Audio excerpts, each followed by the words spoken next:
Friday. Okay, so Professor Gagan wanted me to remind you to please stick around at 11:15. She has a form you need to sign. It won't take that long. Those of you that have remediation appointments, once she's done, I'm just going to come over here. If a couple of you want to do them together, like two do it at the same time, then we talk separately, we can get a few more in for those of you that have appointments set up. Because I do have a staff meeting that started, or a faculty meeting that's starting at 12:30 instead of 1, like normal, so I just need to be done. What kind of form are we supposed to sign tonight? Registration? Oh. Yeah, so it won't take long. She just needs everyone in one spot.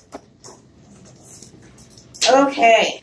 You guys counting the days to the end of the semester? Yes. The hours. The hours? Do you have an app on your phone? Tells you the exact time? We are missing a lot of people. 1, 2, 3, 4, 5. There's a few of them that are here. They're on break. Okay. All right, so let's start talking about school-age children. We only have school-age and adolescents. Yay! So that should be exciting. Means we're almost to the end. So physically, how are school-age children different? And you should find this in chapter 19. So how are they different than all the previous ages as far as physical, organs, immune system, all that good stuff?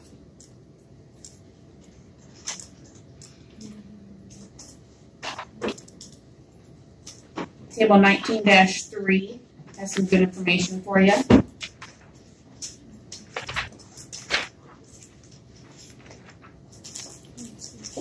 Let's talk about height, weight. What happens with height, weight during this age? They gain 5 to 7 pounds a year. And 2 inches a year. 2 inches a year. In the early stages, they're still doing, 4 to 6, 5 to 7. Towards the end, they're kind of slowing down a little bit to about 3 to 5. Towards the end of the school year age. Boys are slightly bigger until they're about 11 or 12. And then girls take over to college age. I always think about that. If I'm not sure about the age, I always think about middle school dances. We had the boys on this side of the room, the girls on that side of the room, and if they did dance together, the girl was a foot taller. So it's just kind of an awkward stage.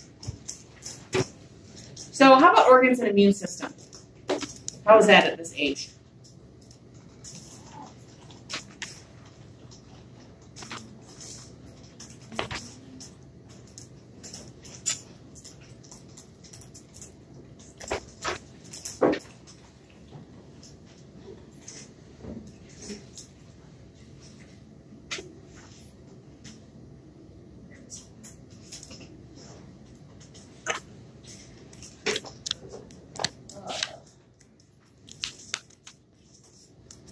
Organs and immune system? The GI tract is more mature. Okay. How about all the organs?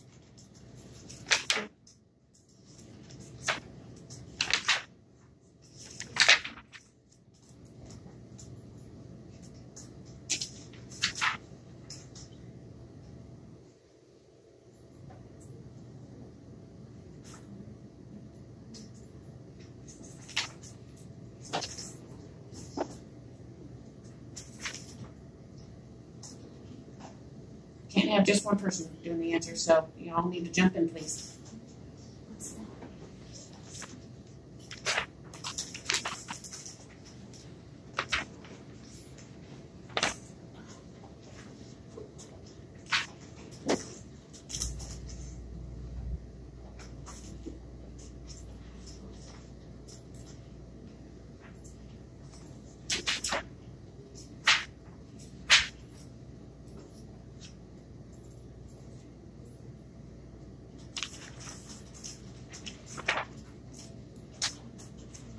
How are organs and immune systems as a baby?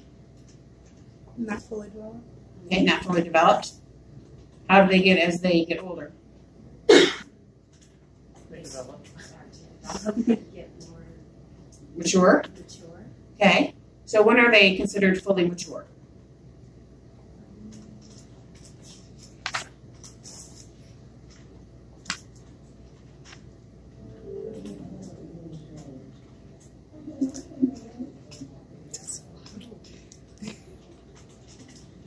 That would hurt my ears. Give me that.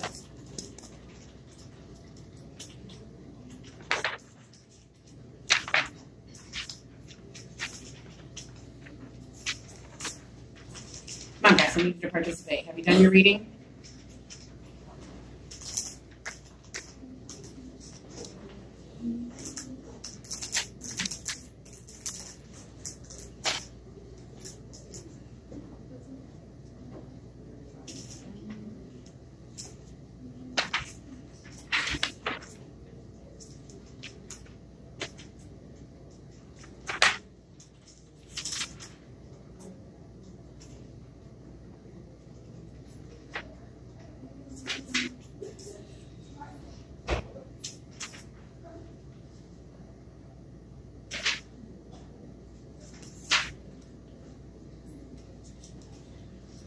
I'm not looking for a specific number. I'm looking for a developmental stage. Maybe you three can answer. What age are kids' organs and immune systems mature? Yeah. Nope, before that. Good guess though. School age. School age. Yeah. Oh, Should have taken 5 minutes for the same person that's been answering to answer. I need you guys to participate. I can sit here in silence or I can just have you guys do the reading. But I need you guys to participate in class because that's how you're going to learn. So the head and the waist circumference decrease, but they get taller. And it's mostly because they're leggy. So in boys at this age, as they get older through the school age, they often look lanky, just because they tend to be all legs. So when you think about school age pictures, some people call this the ugly duckling stage, which is a little bit rude. But because when you think of their pictures, once their teeth have grown in, what do you notice?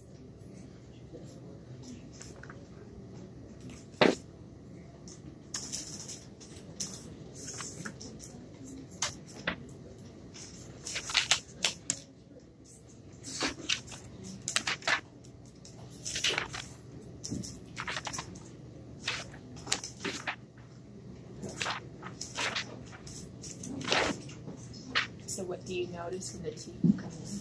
Yeah, so once, kids, like when you look at second, third grade pictures, their front teeth are missing. Once those teeth grow back in, it's kind of what people kind of call the ugly duckling stage. Why? they're crooked. Okay, they might be crooked, but what else? I said they're crooked. Their teeth might be bigger. Yeah, their teeth are bigger. So their face and their teeth grow faster than their skull. So often it's very disproportionate, and their face looks out of proportion. It looks kind of funny. So they start to lose their deciduous teeth, and they start to get their permanent teeth. They don't get their molars yet. They're too young for their molars, but this is the age that they're starting to lose those babies and get the permanent ones. So it's really important to talk to them about tooth care, how to brush your teeth, when to brush their teeth.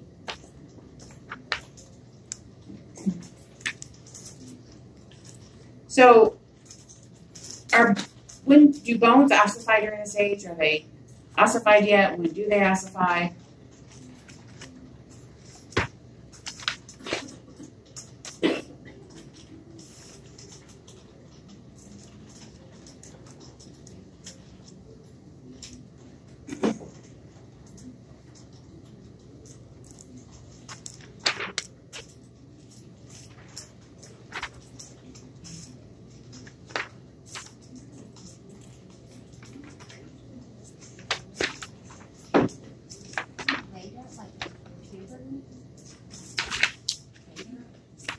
Yeah, so not during this stage. Yeah, so during adolescence. So because they're not ossified, what might you see?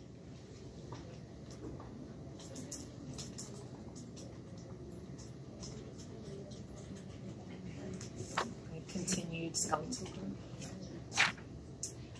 You're going to see easier fractures. So yeah, so they're still growing, but their bones aren't solid yet. So they're still soft, so you're going to see fractures. So, but the good news is they also heal faster than adults do.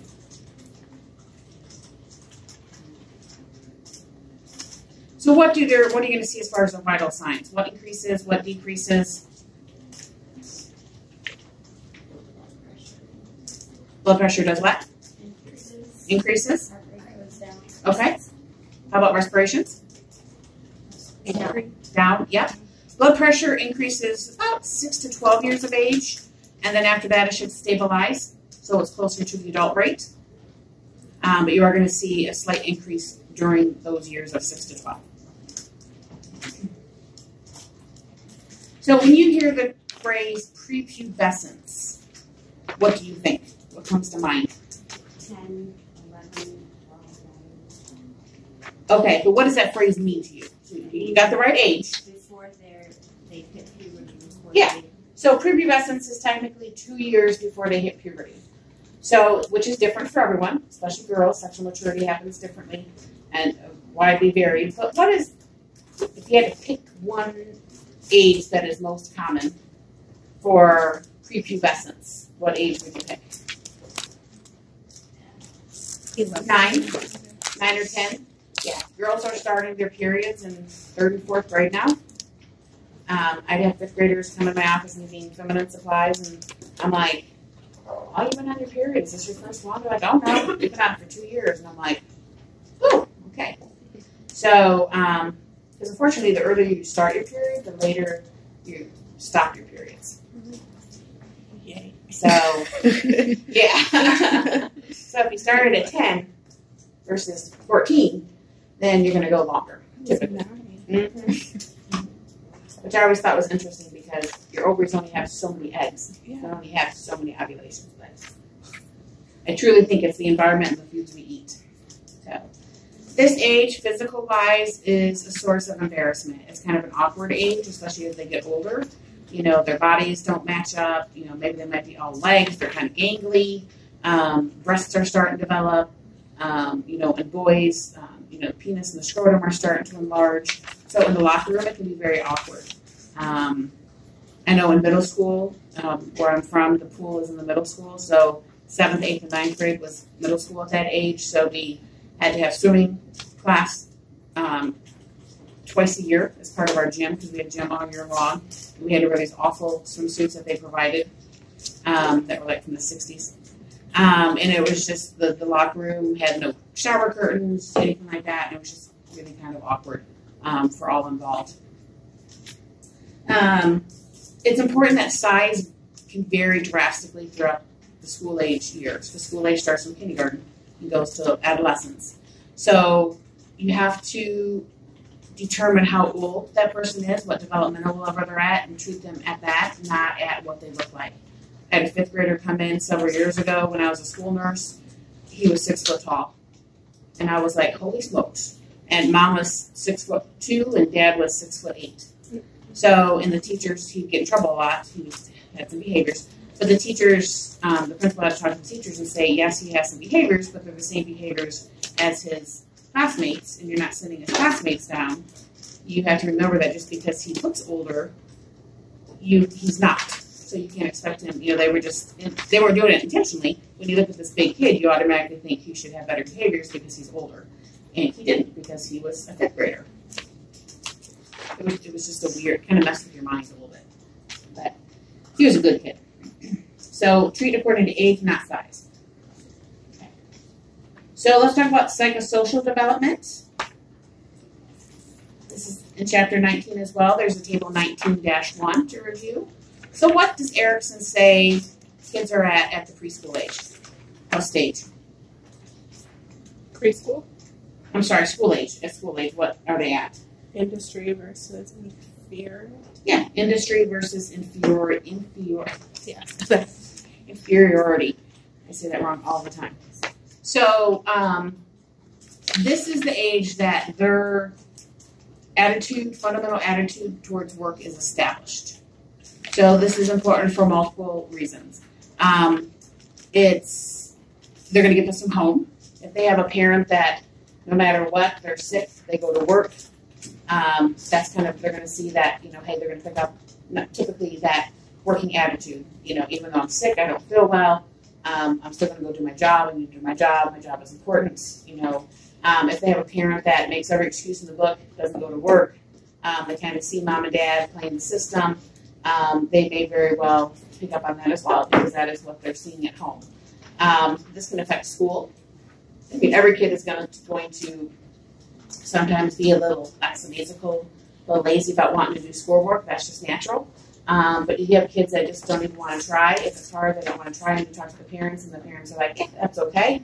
So, the parents aren't teaching them a good work ethic, which is not only going to affect school, but it's also going to affect their working life, and also potentially their marriage or significant other if they're not, helping around the house, doing things like that. So this is the stage that they develop a sense of accomplishment. They should be eager to learn skills, as this is leading to increased independence. So as they inch closer and closer to adolescence, they are trying to be more and more independent, much to parents' dismay.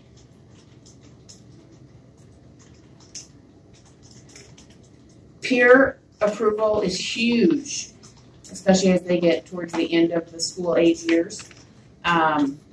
Oftentimes, they're working towards the adolescence idea that, what peers think is more important than what parents think.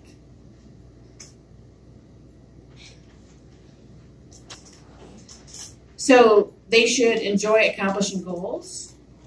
They still like rewards and privileges at this age. They should strive to get good grades. Once they hit kindergarten, it's really important that the staff that's working with them and the parents look to see that maybe there might be, if they're struggling, look to see if there might be developmental delays, learning disabilities. The earlier you catch it, the better chance you have of resolving it, giving them if they need special ed services, if they need maybe just some, therapy, if they just maybe need, some assistance, have a para. But the earlier we catch this and the more time we have to teach them skills of how to overcome it, the better off that they'll be. The behaviors and that we would see in the middle school level, behaviors as severe as having to have our police officer throw them in handcuffs and take them out of the school. Oftentimes those kids also had bad grades. And when you look at it, when you look back, you can see that all along they had been failing. So they were allowed to continue forward without that, their base, so their foundation. So it's kind of like you guys, if you skipped your first year of nursing school and came into your second year, you would not have that foundation of what you needed to succeed your second year. So same with kids. And the state of Indiana allows them up until age 14 that even if the school wants to retain them for another year, they're allowed to override that. So you have kids, you have kids that are in 8th grade that cannot do 2nd grade math. They're reading at a 1st grade level because the parents have said, absolutely not, I'm not going to have Johnny stay behind, he needs to be with his friends. Well, Johnny continues, if you can't pass 2nd grade, how are you going to pass 3rd grade? And I'm telling you, that math that they do, I swear, starting in 2nd grade is just like mind-boggling. I'm like, we didn't have that crap until middle school. It's just the way they teach it. So parents have to think more, maybe be guided more and educated more about, yes, it's really, really hard, but if you're going to have to retain them, it's better to do it when they're younger because it's, they're not as connected. They're connected to their peers, but it's easier for them to create a new peer group than versus if you wait till middle school because then it's like peers are really important. But parents need to be educated. They have to have that foundation. That's where the behaviors come in.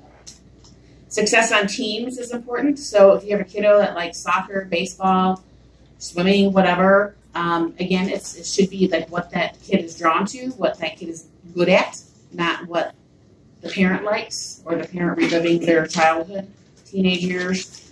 But it's also important to have a coach and to have parental support that says success is not all about winning.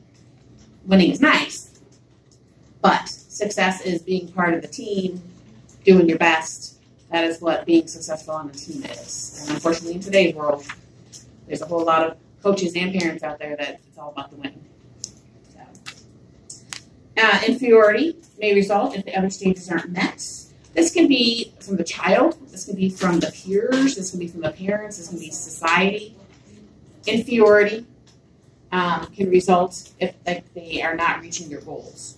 So it's important that the adults around them help them make realistic goals. Just like sometimes we need realistic goals. Sometimes we set goals as adults too high, and maybe that's a good long-term goal, but we have to take smaller steps. So if a child is feeling pressure from a parent, a teacher, or even a peer, or maybe even themselves because of social media, and they want to reach this goal, but maybe it's just not attainable right now. Maybe there's 10 steps they have to take to reach that goal, and they want to do that goal in one step.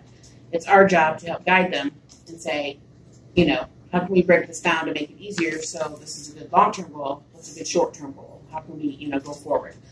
Because if they set these goals and they feel pressure and then they don't succeed, we're going to have problems at this stage. All right, any questions on Erickson? So that was that chapter 18 or 19? It should be in 19, because there's a table on 19-1 that has good information. Yeah. All right, let's talk Piaget. Yeah. All this first stuff should be in. You might have some stuff in 15 as well. I think 15 is kind of like the basis of all the growth and development. It's on page 368. 368, Piaget. It's the whole Erickson, Freud. Oh, Freud and all those. Okay. So, what stage does Piaget say that school-age kids are at? 368. Concrete operations. Concrete. Yep. Concrete operation stage. What does this mean? What are you going to see at this stage? They have logical reasoning.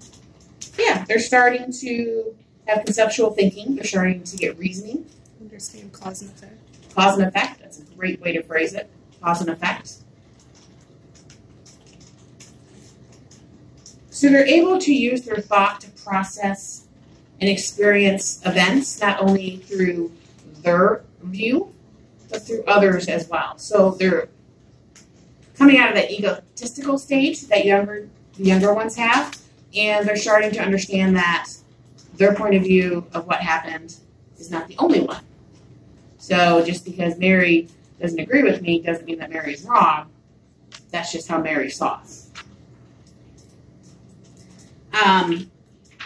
A good example is maybe Johnny says something that hurts Susie's feeling and Susie starts crying. Johnny now should be able to recognize that, hey, you know, she's crying. I hurt her feelings. I should go apologize.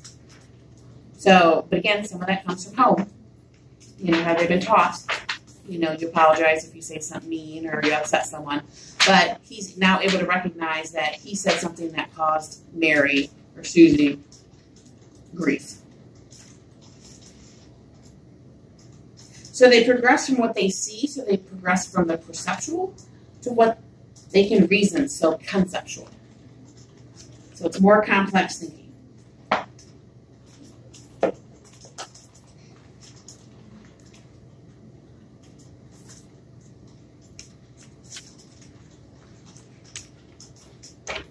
So now they should have mastered, during this age, they should master conservation.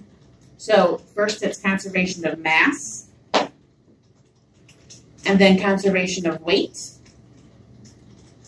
and lastly conservation of volume. So mass, weight, and then volume.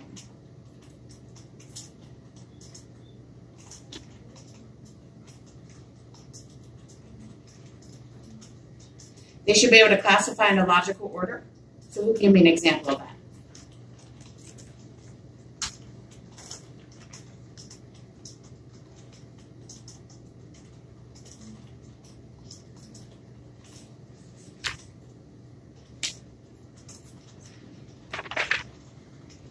So think about math. I'll give you a little hint.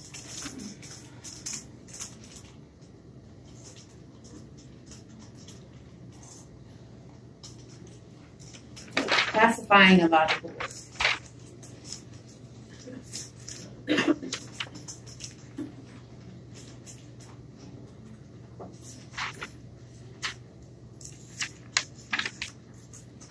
Like writing is like the first event, second event, third event, and that one to write on. Okay. That's logical. Or like writing lines, they like write it in the right order. You know? Okay. So using the alphabet and then learning to read. Yeah. That's a good example. One that's sometimes easier for people to remember is like math, that 4 plus 1 is 5, and 5 minus 1 is 4. So we're adding it this way and we're subtracting it this way using the same numbers. They're switched around and it adds up to, it's the same thing. That makes sense? You have 4 things, you add 1. You have 4 eggs, you add 1 egg, you have 5. You have 5 eggs, you take away 1, you have 4. So you have the same amount of eggs, you're just moving around in different order.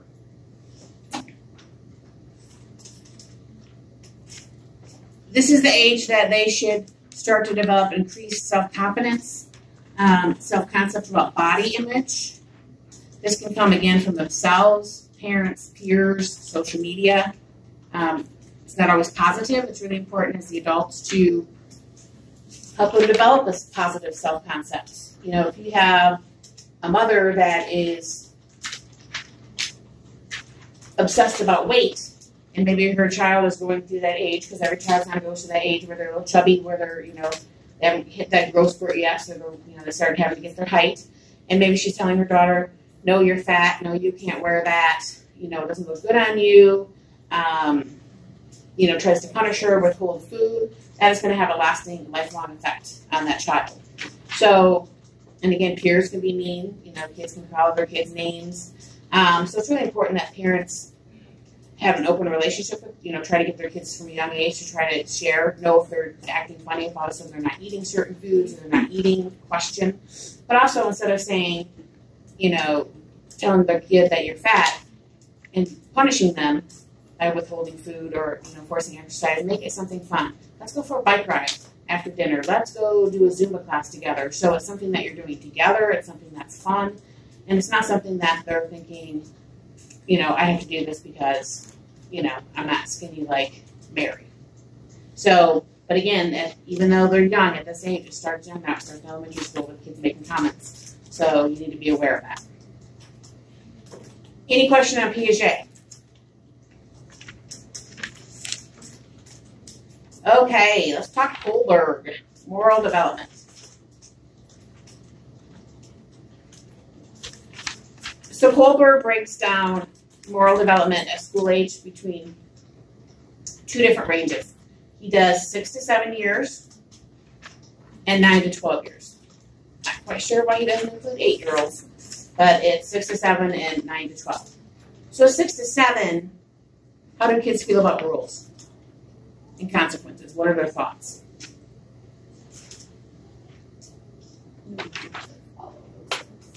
Okay. Like when I'm with my kindergartners always, it's like if someone cut the line, oh my gosh, that's like the end of the world. No, like you have to follow the rules. Okay. And there's a consequence if you don't. Do they understand the rules, or they just know that they have to follow the rules? They know that they. Okay. Do they understand the rules? So are they following the rules because they know there's consequences? Yeah. Yes. Okay. But do they understand why there's consequences? No. Yeah. So, and you said it perfectly, like you said, cutting the line, and God forbid. Yeah. Yeah, exactly. Life as we know it is ending. So they know the rules. If they've been taught the rules, told the rules, they know what the consequences might be, and they're going to follow them because it's important. However, they don't understand why. They're just doing it because that's what they're supposed to do. Now, at 9 to 12 years, again, remember they're starting to get reasoning, conceptual. So they understand the reason. Again, they have the other point of view. They're a little bit older, so they're progressing. So they understand there's another point of view. So they judge to act by intention and not by consequences. So they choose to break a rule, and they know this is the rule. They know what the consequence is, but they're going to do it anyway, understanding why I'm going to get in trouble, but I don't care. I'm going to do it anyway. So that's the difference between those 2 stages. One follows the rules, they understand the rule, they understand the consequences, they don't understand why. And then the older ones can now understand why. And if they choose to do it anyway, it's an intentional act. Does that make sense?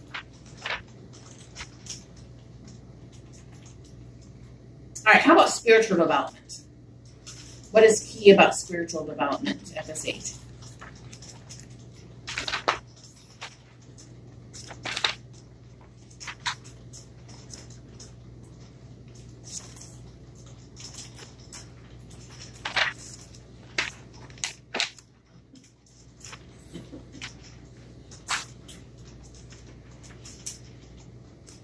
they believe in God generally? It's going to be based on what their parents do. Yeah, I mean, a lot of it is based on what their parents believe. They're also going to hear things at school. But they're very concrete. And so if they believe in God, they generally believe that God is important. They may be comforted by prayer. Again, the majority of their feelings typically come from family and how they're raised, if their family is religious. But again, they're going to pick up stuff at school, hearing people talk, things like that as well.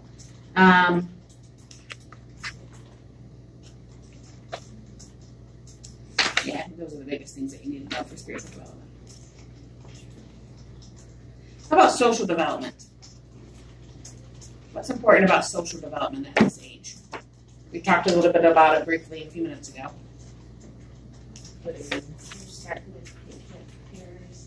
Yeah, peers are becoming more and more important. Yeah, friends are really important. They're sensitive to social norms. But this is the age, that, especially in elementary school, that you see, especially girls, they're forming groups of best friends. The problem occurs in middle school when they turn mean.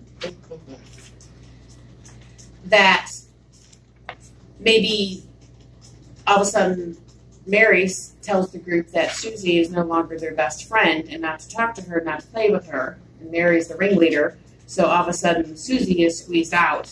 And Susie's being sent down to the nurse office because she's sobbing in class and the teacher doesn't know what's wrong. So the school nurse gets to investigate. And all of a sudden Susie is saying, they're my best friends and now no one will talk to me and I don't know what I did wrong. And it's all about the drama. The next day they may all be best friends again. But yeah, so they develop that sense of best friends. And it can be flexible. Clubs and groups are important. So if your school has after-school activities that your kid might want to participate in, especially, sports, arts, even if the school doesn't do it, if your child is interested in something, try to find a way to get them involved. That the more socially diverse that we can, experiences that they have, the better off they're going to be. Bullying, huge issue in school. A lot of what people tag as bullying is not true bullying, because bullying, the person that's the bully has to have some type of power over the person that is being bullied. So in a peer-to-peer, that might be that Mary has the power in that group of friends, and she's telling them, don't talk to Susie, she's not our friend anymore, and the other girls are listening. So that is a sense of bullying. But in peer-to-peer groups, it's really, really hard to have true bullying.